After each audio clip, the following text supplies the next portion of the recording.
Prepare-se, porque essas histórias fazem qualquer pessoa pensar duas vezes antes de se afastar demais da civilização. Número 1. A última luta de Aaron Gibbons, o herói do Ártico. Em 3 de julho de 2018, Aaron Gibbons iniciou o que deveria ter sido um passeio pacífico em família. Um dia de tradição, união e sobrevivência tranquila no vasto deserto ártico. Mas, antes do anoitecer, ele se tornaria uma lenda. Um pai que fez o sacrifício máximo diante de um dos predadores mais temidos da natureza. Aaron, com 31 anos, não era estranho ao mundo selvagem. Nascido e criado em Arviat, Nunavut, pertencia a um povo que havia convivido por gerações com as forças brutais da natureza. Embora trabalhasse em uma mina de ouro, seu coração continuava profundamente ligado às tradições de caça de sua comunidade. Naquele dia marcado pelo destino, ele levou os filhos até Sentry Island, um ponto remoto do Ártico, conhecido por suas praias castigadas pelo vento e por sua vida selvagem abundante.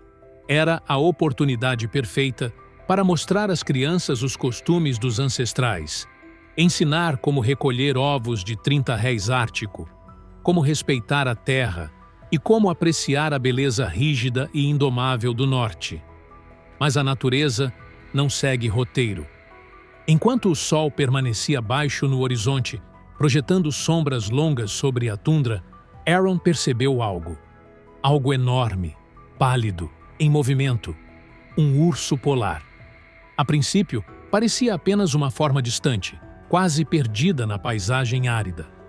Então, a criatura se mexeu novamente, desta vez vindo diretamente em sua direção. Tudo mudou em um instante. Os instintos de Aaron falaram mais alto antes mesmo de o medo se instalar.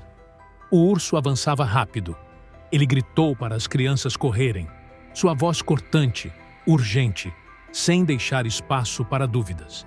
Elas dispararam em direção ao barco, tropeçando pelo terreno irregular, com o coração disparado. Mas Aaron não correu. Ele não podia. Firmou os pés no chão e virou-se para encarar a fera. Ele sabia o que precisava fazer. Aquele não era um encontro comum com um urso. Não havia tempo de espantar o animal, nem de pegar uma arma. O predador já estava focado em suas presas, e Aaron era a única barreira entre ele e seus filhos. O ataque foi brutal. Uma luta desesperada, carne contra garras, o amor inabalável de um pai contra um dos caçadores mais letais da natureza. Seus filhos, já seguros no barco, puderam apenas assistir em desespero enquanto o pai lutava pela própria vida, seus últimos instantes marcados por uma coragem feroz, inquebrantável. Quando o socorro finalmente chegou, era tarde demais. Aaron havia dado tudo de si. O urso acabou sendo abatido, mas o estrago já estava feito. O homem que antes se destacava como protetor de sua comunidade, caçador habilidoso e pai dedicado, não estava mais ali. Seu corpo, dilacerado e ensanguentado, era um lembrete devastador dos perigos que se escondem no Ártico. Em Arviat, a dor logo se transformou em indignação. A tragédia não parecia ser apenas um acidente isolado. Era parte de um problema crescente. Ursos polares estavam ficando mais ousados, aproximando-se cada vez mais das áreas habitadas. Alguns culpavam as mudanças climáticas por empurrar os animais para o interior, enquanto outros apontavam para Churchill, em Manitoba, uma cidade conhecida pelo turismo de observação de ursos. Será que esses passeios guiados, nos quais pessoas caminhavam entre os animais, teriam dessensibilizado os ursos à presença humana? Teriam perdido o medo, transformando-se em predadores silenciosos do norte? O tio de Aaron, Gordy Kidpick, um ancião respeitado, se manifestou. Ele alertou que, sem mudanças reais, mais famílias sofreriam e mais vidas seriam ceifadas.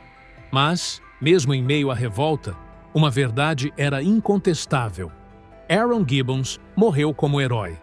Sua bravura foi reconhecida com a Estrela da Coragem do Canadá. uma honraria concedida a quem demonstra valor extraordinário diante da morte. Mas nenhuma medalha poderia trazê-lo de volta. O que ele deixou para trás foi mais do que tristeza. Foi um legado de altruísmo, de amor, de um pai guiado pelo instinto de proteger acima de tudo. E também foi um alerta, um lembrete gelado de que, no confronto entre o ser humano e a natureza nunca joga limpo. Número 2. O duplo assassinato que assombrou a trilha dos Apalaches. Em maio de 1996, o que deveria ter sido uma tranquila caminhada pelas trilhas do Parque Nacional de Shenandoah, na Virgínia, se transformou em um pesadelo. Um tão sombrio que assombraria a região por décadas. Julie Williams, de 24 anos, e sua parceira Laura Lolly Winans, de 26, partiram em uma aventura sem imaginar que algo, ou alguém, as espreitava na mata, esperando o momento certo para transformar aquela viagem dos sonhos em uma cena de puro terror. O casal, apaixonado pela natureza, escolheu Shenandoah para um retiro merecido. Julie estava prestes a iniciar um novo emprego em Vermont no dia 1º de junho, um novo capítulo em sua vida. Mas, em vez disso, essa data marcaria o fim de uma busca frenética. Uma busca que terminaria com a descoberta de um crime tão brutal que deixaria até os investigadores mais experientes abalados. Julie e Lolly entraram no parque em 19 de maio, acompanhadas de Taj, seu Golden Retriever. Seguiam pela trilha White Canyon, mas chuvas fortes as obrigaram a mudar de rota. Registraram permissões adicionais e foram vistas pela última vez em 24 de maio, quando um guarda florestal lhes deu uma carona. O acampamento final ficou próximo a um riacho isolado, não muito longe do Skyland Lodge, um ponto popular do parque. Parecia seguro, mas segurança, como aprenderiam, era apenas uma ilusão. Durante dias, ninguém suspeitou de nada. Mas em 31 de maio, Thomas Williams, pai de Julie, começou a ficar inquieto. A filha deveria ter ligado para falar sobre o novo emprego. Quando isso não aconteceu, ele acionou as autoridades. Guardas do parque localizaram o carro do casal perto do Skyland Lodge, mas algo estava errado. Julie e Lolly haviam desaparecido. Então, surgiu a pista mais assustadora. Taj, o cão, foi encontrado vagando sozinho, confuso e claramente aflito. Algo terrível havia ocorrido. No dia seguinte, equipes de busca avançaram mais fundo pela mata. E foi então que encontraram o acampamento. O local estava silencioso, mas à medida que se aproximavam, a verdade horrível se revelava. Uma cena tão grotesca que ficaria gravada para sempre na mente dos socorristas. Os corpos de Julie e Lolly estavam próximos, amarrados e amordaçados, seus momentos finais marcados por puro terror. Elas haviam sofrido. A brutalidade do ataque revelava uma maldade calculada, de alguém que as observava, esperava o momento certo e atacou durante a noite. Investigadores tomaram o local, mas a área remota e a escassez de provas tornavam o caso extremamente difícil. Eles começaram a reconstruir os últimos dias das vítimas. Uma câmera recuperada mostrava a alegria da dupla durante a trilha até 24 de maio, o último dia em que foram vistas com vida. Depois disso, a escuridão engoliu sua história. As investigações levaram a polícia até um homem chamado Darrell David Rice. Com histórico perturbador e documentado de misoginia, Rice havia sido visto na região de Shenandoah durante o período do crime. Dentro de seu veículo foram encontradas algemas. Ele também teria feito comentários assustadores sobre o relacionamento de Julie e Lolly. A promotoria acreditava ter encontrado o culpado. Mas então, em 2003, tudo desmoronou. O DNA coletado na cena do crime não coincidia com o de Rice, nem com o das vítimas. O caso, que parecia estar resolvido, desabou completamente. O verdadeiro assassino ainda estava à solta. Por quase 3 décadas, as famílias de Julie e Lolly viveram atormentadas pelas perguntas sem resposta. Quem as vigiava? Quem invadiu o acampamento naquela noite, as amarrou, silenciou seus gritos e apagou suas vidas tão jovens? Então, em 2024, a ciência finalmente alcançou a verdade. Um avanço na tecnologia de DNA levou os investigadores a um novo nome: Walter Leo Jackson. Um criminoso condenado por abusos em série, Jackson tinha um histórico de ataques brutais, mas jamais responderia por suas ações contra Julie e Lolly. Ele havia morrido na prisão em 2018. A descoberta foi agridoce. As famílias, enfim, tinham respostas, mas não justiça. O verdadeiro monstro havia passado anos escondido à vista de todos. E a pergunta mais assustadora permanece: quantas outras vítimas ele deixou para trás nas sombras? Número 3. O ataque fatal de um urso nas montanhas dos Cárpatos. As montanhas dos Cárpatos são selvagens, imponentes e de uma beleza que tira o fôlego. Para Maria Diana, de 19 anos, essa imensidão remota representava um refúgio, uma recompensa merecida após meses intensos de exames do ensino médio. Mas, naquele dia de julho de 2024, ao se aventurar por essas terras com seu namorado, ela não fazia ideia de que estava caminhando diretamente para um pesadelo. Maria sempre amou as montanhas, o ar puro, o verde sem fim, o chamado da aventura. Sentia-se em casa na natureza. Naquele verão, decidiu explorar a trilha Iepai, nas proximidades de Brasov, com o objetivo de conhecer a famosa cachoeira Espumoasa. Estava empolgada. No entanto, sua mãe, grávida, não compartilhava do mesmo entusiasmo. Preocupada, implorou para que a filha desistisse, com uma advertência carregada de pressentimento: tenha cuidado, essas montanhas são perigosas. Maria apenas sorriu. Nada de ruim vai acontecer, respondeu. Mas ela estava enganada. A trilha começou tranquila. O casal seguia pelos caminhos sinuosos, cercado por árvores altas e pelo som distante da cachoeira. Era uma tarde aparentemente perfeita. Só que, no coração daquela floresta densa, eles não estavam sozinhos.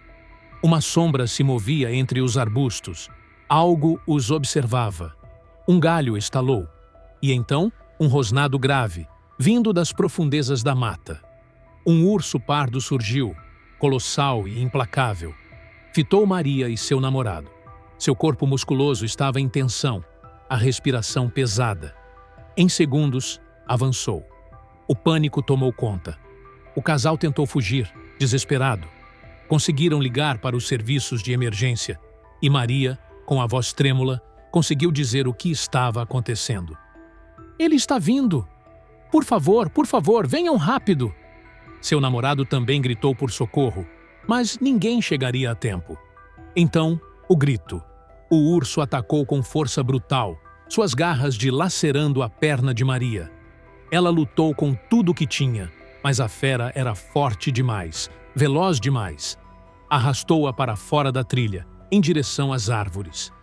O namorado, impotente, assistiu à cena em puro horror. Os gritos de Maria ecoaram pela floresta enquanto os dentes do urso cravavam-se em sua carne.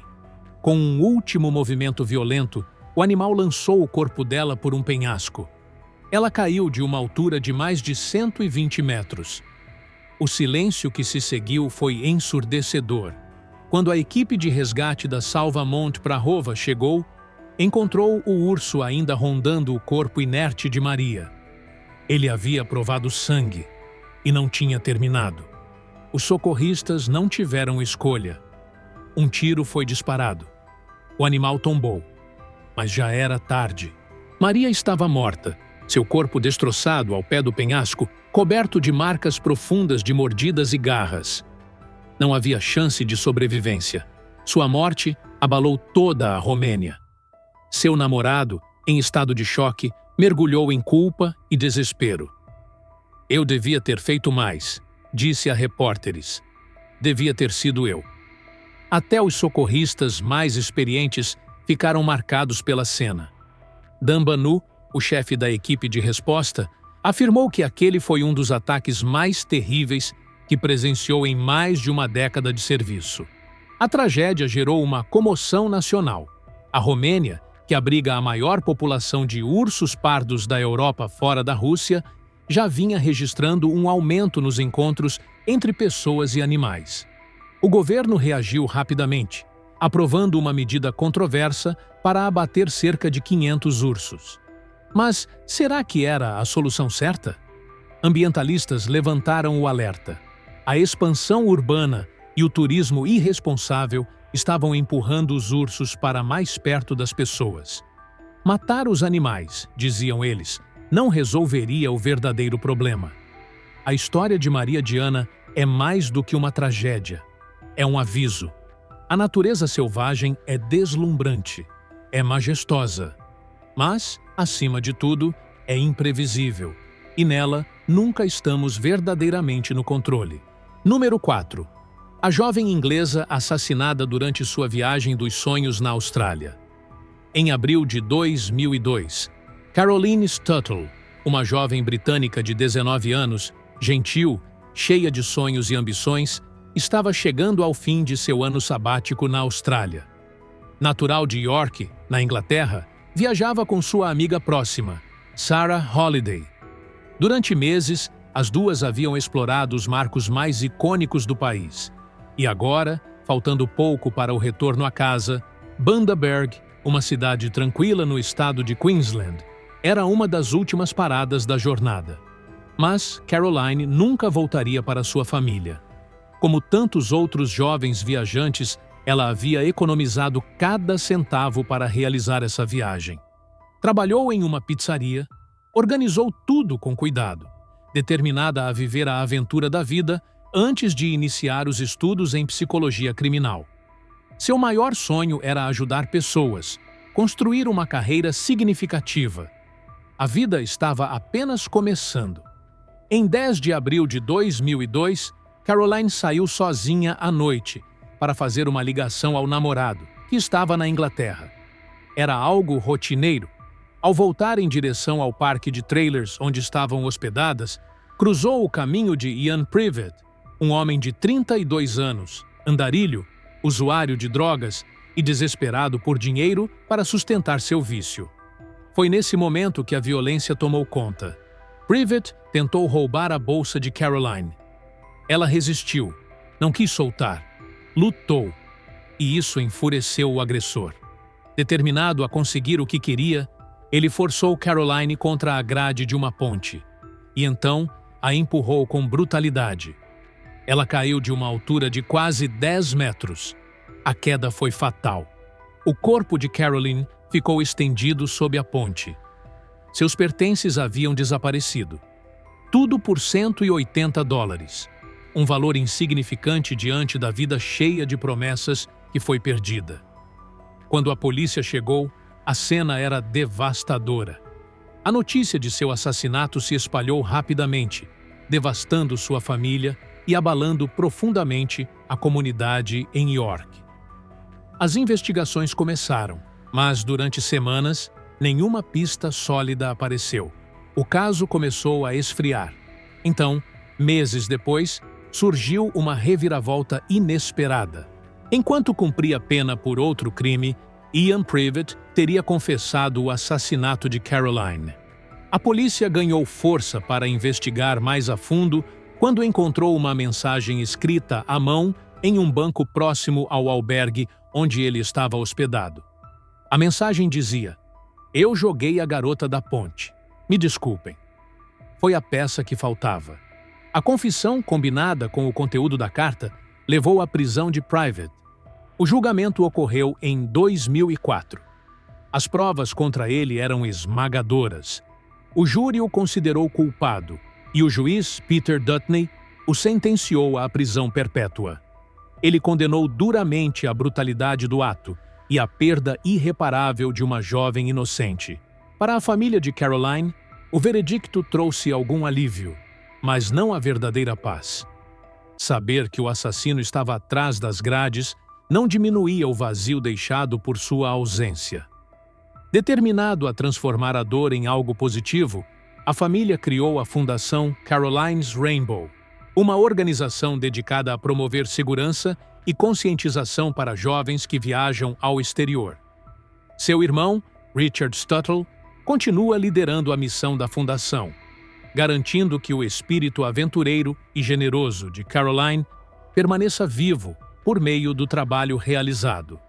Contudo, em 2020, Ian Privet foi libertado da prisão, reacendendo a dor e a revolta. Richard falou publicamente sobre o impacto permanente do crime em suas vidas. Enquanto a sentença de Privet teve fim, a da família de Caroline seria eterna. Número 5. A solidão fatal de Carl McCann na vastidão do Alasca.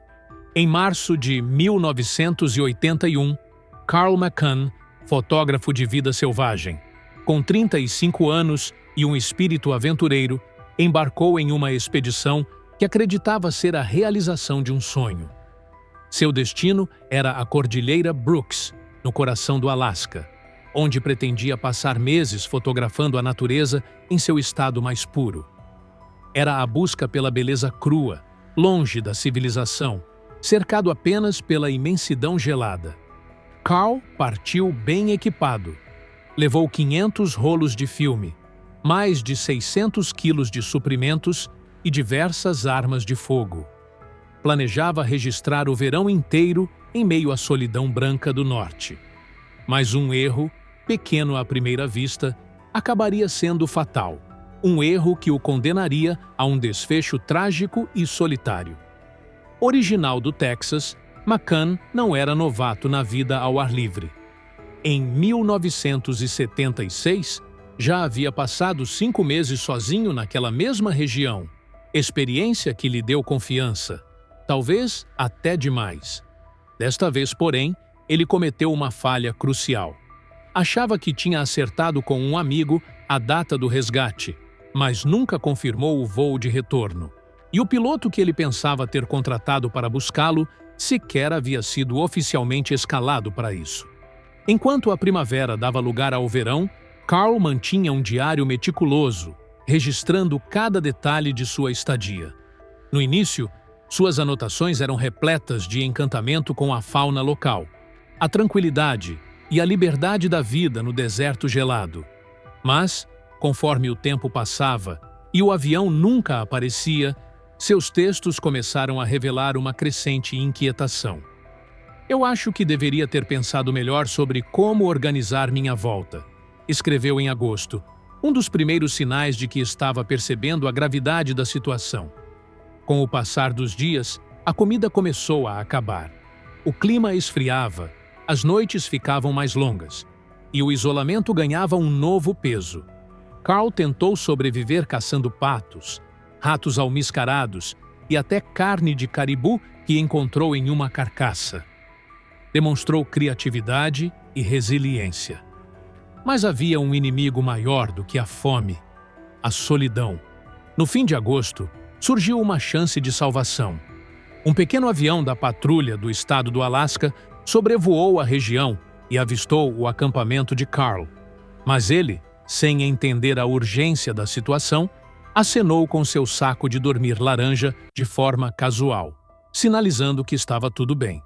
O piloto foi embora. A única oportunidade de resgate havia escapado pelo céu.